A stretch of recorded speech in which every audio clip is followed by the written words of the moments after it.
Hello! Magandang araw po sa inyong lahat. Ito po ang inyong lingkod, ang Munting Tinig. Okay? So, kamusta kayo sa mga bago po na nandito sa ating channel? Kung dumaan po ito sa inyong wall, oo. Kung sa mga interesado lang, mag-share, like, at saka mag-subscribe. And syempre, pwede din po kayo dyan mag-join sa ating Munting Tinig community. So, i-click lang po ninyo ang join. Then, bahala na po kayo pumili kung ano po yung gusto ninyo. So, ngayong araw, pag-usapan natin yung mga iba't ibang mga kuro-kuro. And by the way, gusto ko lang palang sabihin na congratulations pala sa mga Duterte de Hard supporters dahil nairaos ninyo ang ika-80 kaarawan ng inyong tatay. So sana masaya na kayo, no? Dahil pinagbigyan naman kayo ng inyong mga tagahanga, no? Ng inyong mga supporters. At least nagiging makabuluhan naman ang inyong pagdiriwang. So pero dito po sa pag-uusapan po natin, mga kamunting tinig, ito po ang masaklap na balita. Dahil may mga kababayan tayo ngayon, dyan po sa may Doha, Qatar, oo, na nakakulong.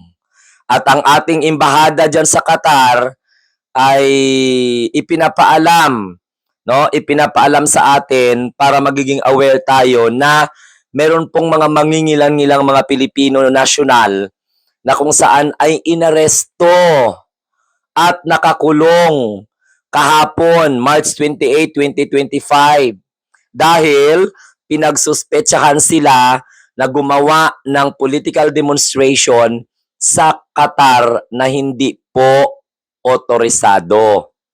Unauthorized political demonstration. So anong ibig sabihin yan? Pag sinabing unauthorized, alam nyo naman, sorry talaga mga kababayan po natin dyan na fanatic sa mga politiko. Alam niyo naman na ang Qatar ay hindi po democratic country. Maselan po sila, lalong-lalo na sa mga Arab country. Dapat kayo, matagal na kayo dyan, alam ninyo. Sa bagay, naiintindihan ko na itaya nyo nga yung buhay nyo kay Rodrigo Duterte, pero ngayon, problema na naman. Kasi, sabi ng embassy, nakikipag-ugnayan na daw sila sa mga local authorities, oo, para sa provision of what we call this necessary consular assistance sa ating mga kababayan. Eh di dinagdagan nyo naman ng sakit ng ulo ang gobyerno. Pasaway talaga itong mga kababayan po natin dyan. Oo, yan, wala nang iba pa na naghuhurumentado ng mga political supporters. Mga Duterte supporter yan. Mga DDS yan. Kasi naintindihan naman natin, nag-celebrate sila worldwide ng kanilang celebration sa tatay nila kasi nagkaroon na ng kaarawan kahapon. Pero ito, buti lang sana kung kayo lang ang may problema. Eh, dinadamay nyo naman ang gobyerno. Alangan hindi kayo tulungan. Palagi pong sinasabi ng ating embahada,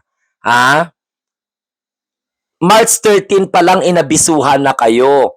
Lahat ng mga Pilipino, oo, na nandyan sa Doha, Qatar, irespeto ninyo ang local laws, ang local customs, relating to mass demonstration and at the same time, expressions of political grievances. So bakit pa ninyo ginawa na magrally-rally pa kayo dyan? O titingnan mo ngayon, nagkakaproblema kayo dyan, nagkakandarapa pa yung embahada natin sa pagbibigay sa inyo ng assistance dahil lamang po sa pagsuporta ninyo sa mga Duterte, sirain ninyo ang imahe ng mga Pilipino dyan. Eh, sa kanila nga, hindi nga sila nagrarally. Diba, sa Arab country nga, alam mo, they respect their local authorities. If they have what they called demonstrations and expressions of political grievances, hindi po sila katulad ninyo na naga-wild. Kayo mga Pilipino dahil sa pagsuporta ninyo kay Rodrigo Duterte, nakakahiya na kayo. Lumalabag na kayo sa batas ng bansa kung saan kayo ngayon. Tingnan ninyo ang nangyari sa Netherlands. Pwede naman kayo magprotesta pero hindi yung parang mga asong ulol kayo. No? Parang mga asong kwan kayo, mga baliw. To the facts na pinagtatawanan na kayo pero wala pa rin sa inyo ang nakakaintindi. Wala pa rin sa inyo ang nakakaramdam. O ngayon, March 13 pa lang inabisuhan na kayo. Pagkatapos lumabag kayo. O ngayon, pinaalam ng Embassy ng Republika ng Pilipinas para ma-aware tayo, no, na mayroon pong mga, alam po ng Embassy ng ating bansa sa Qatar na mayroong mga Pilipino na ayun, inaresto tapos nakakulong as, 'di ba? Kahapon pa, March 28, 2025. Yung pinaglalaban po ninyo, ayun, nakakulong sa International Criminal Court. Ang dami nyo mga paek-ek. Umobra ba yung zero remittance ninyo? Wala. Umobra ba yung pagiging alinyangan ninyo? Wala. Umobra ba yung pagiging marahas ninyo? Wala. Gusto nyo pang sirain ang ekonomiya? Wala naman kayong mga bilang. Kaya lang po, nakikinig kayo doon sa mga social media influencers na hinihikayat kayong maging rebelde sa inyong bansa. O, maging rebelde sa batas ng Republika ng Pilipinas. Bakit hindi nyo matanggap? Ang katotohanan, wala na ang mga Duterte sa pwesto. Si Sara Duterte, oo, andyan. Pero hindi nararamdaman ng tao na vice president siya. Kaya nga sayang yung pasahod sa kanya eh. Kaya yung panawagan po, umuwi siya at harapin niya yung mga obligasyon niya dito bilang pangalawang pangulo ng Republika. No matter what happened sa Philippine politics natin, dapat ituloy niya yung serbisyo. Huwag niyang sabihin na nagsiservisyo siya kahit wala siya, magmando-mando lang siya. Hindi po ganon. Dapat you have what they called command and responsibility. Be matured enough to perform your duties and responsibility as second highest elected officials of the Philippine Republic. So balik tayo doon sa mga ginagawa ng ating mga kababayan. Nakakahiya. You disrespect the local laws and customs relating to mass demonstration and expressions of political grievances of Doha, Qatar. How much more pa kaya sa mga nakikita natin sa telebisyon na mga Pinoy lang ang nagaganyan? Proud pa kayo? Proud pa kayo na mahal ng buong mundo ang tatay ninyo? Kakarampot lang naman kayo, hindi nga naka-apekto, hindi nga nakayanig. Tingnan mo, wala nga bumate na mga leader kay Rodrigo Duterte sa karawan niya. Mayroon ba? I am very sorry. Kung hindi ko nakita, inform me, comment down below. Walang problema sa akin. I stand to be corrected. But as far as my knowledge is concerned, wala akong nakitang mga malalaki na mga leader ng bansa, both in the business and politics, na nag-extend ng kanilang birthday greetings kay Rodrigo Roa Duterte. Mga Pinoy lang man na mga alinyanga na nag-iingay, yung hindi kontento, yung na-hypnotize, yung mga nagayuma. Kaya nga nag-iisip sila ngayon ng walang kwenta, wala ng direksyon yung kanilang utak. The way they think, they already, what they call this, failure. No? Failure. Hindi na sila marunong mag-isip ng tama. Wala na sa wisyo. Wala na sa direksyon. Okay lang sana kung magka-problema kayo dyan sa bansa kung saan kayo, hindi madadamay ang Philippine Embassy. Tapos ipipilosopo nyo, hindi naman kami hingi ng tulong. Abnormal ka ba? Kaya kayo dyan na mga OFWs abroad, umayos kayo. Marunong kayo dapat, sa bagay, hindi nga kayo marunong magrespeto sa batas ng Pilipinas. Kinagago nyo nga ang presidente, pinapahiya nyo nga ang presidente. Kayo na mga dyan, mga kababayan, pinapahiya nyo din ang mga Pilipino na nandito sa Pilipinas, na mga matitino. Wala ba kayong idea na ang Doha, Qatar ay hindi po democratic country yan? Wala ba kayong idea na they are so very strict? Ako nga, hindi nga ako nakapunta ng Doha, Qatar. Aware nga ako doon sa kanilang kostumbre, yung kanilang kultura. How very strict they are in terms of airing their political expressions and grievances. Kung may hindi sila mga nagustuhan sa gobyerno nila, hindi sila nagaganyan-ganyan na parang akala mo mga langaw na walang pinag-aralan. So masaya na kayo. Masaya na kayo. Hindi kami masaya na may mga nakulong dyan. Dahil kahihiyan namin yan dito sa Pilipinas bilang mga Pilipino. Hindi kami katulad ninyo na parang mga demonyo kayo, mga Duterte Dihad supporters, anti-government and anti-Marcos. Hindi kami natutuwa na may mga kababayan kami na nakukulong dyan. Dahil alam mo kung bakit? Sakit naman ang ulo ng Pangulo yan. Sakit naman ulo ng Embahada ng Republika ng Pilipinas, ng mga consular at consulate natin dyan. Kasi siyempre makiusap sila sa local authority para i-release kayo dyan. So hindi natin alam kung ano pa yung mga penalty na maaring ipataw sa inyo for expressing your political grievances. Where in fact, you are being what? You are being informed. No? You are being advised. Dated March 13, 2025 na lahat ng mga Pilipino in Doha, Qatar should respect the laws, the customs relating to mass demonstration and expressions of political grievances. Then what you did? Imagine headlines. Headlines sa buong mundo na may mga Pilipino na mga nakulong. Nagrali-rali na ang mga alinyanga, ang mga bobo, mga utak bulinaw. Di tingnan mo ngayon, babantayan ngayon yan ng local authorities sa mga Pilipino. Hindi matino at matino, babantayan na ngayon yan. Kasi pag mag-demonstration kayo dyan, mag-rally-rally kayo dyan, kahit na pinagpaglalaban ninyo si Rodrigo Duterte, ang apektado, ang imahe ng Doha, Qatar. Not only the image of the Philippines, but the image of Doha, Qatar, where you are now residing, working as migrant worker.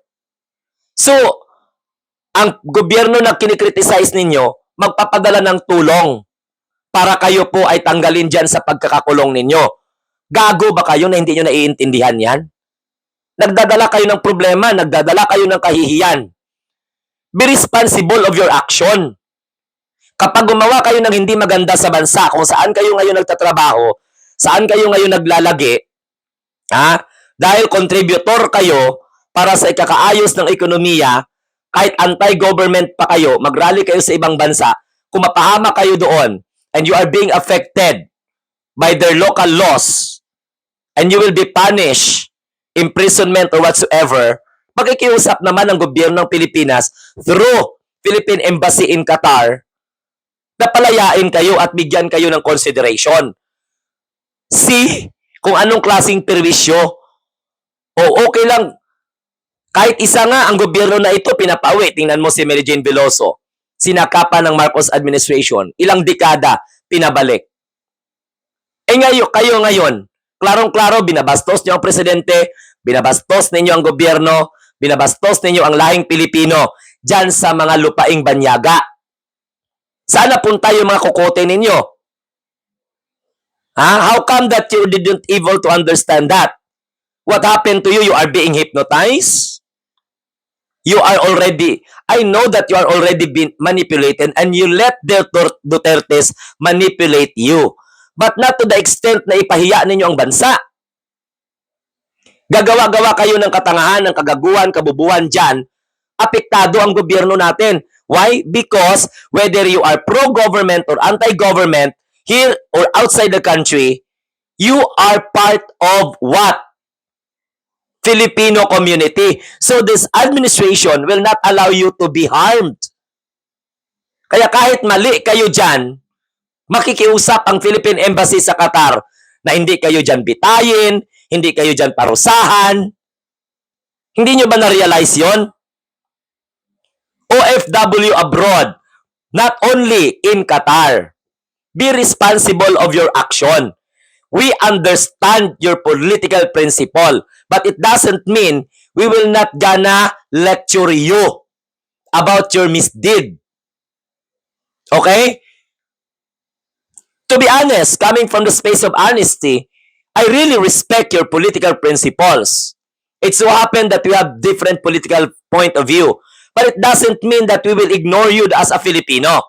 That's the reason why I am here giving lecture and giving my solicited advice, even you do not want to accept it because of your pride and ego. But please be responsible of your action. Do not put Philippines in vain. The relationship of Qatar at Philippines is so strong. Then you tainted it with that such kind of what disrespect with regards to their local laws, customs, relating to mass demonstrations and expressions of political grievances? Why is it that the Philippine Embassy in Qatar categorize that you are a suspect of unauthorized political demonstration in Qatar? The pro-government didn't do it. Why? Because whether you like it or whether you like it very much, they are responsible enough to understand it. That is not your land. That's why you need to abide their local laws. You need to respect the authorities. Kaya yung nabasa ko to, that the Philippine Embassy of the Republic of the Philippines in Doha, Qatar, informing the public that they are aware that some or several Filipino nationals had been arrested. In term of arrested, sino lang naman ang political supporters na mapusok, balahura, bastos, feeling entitled, feeling may-ari ng mundo sa bagay. Bubutuhin nila si Kibuloy nagpakilalang may-ari ng mundo, si Rodrigo Duterte na nagpakilalang kaibigan ng may-ari ng mundo. Okay? So, sinong sisihin nyo? Hindi naman namin pwedeng sabihin na bahala kayo dyan, mabulok kayo dyan, mamatay kayo dyan. Hindi naman pwede. That's why we're waiting for the response of the Philippine government about this. Hindi naman kami masaya na may mga bitayin dyan, may mga parusahan dyan. Pilipino tayo eh. Pero, do you think the feeling is mutual?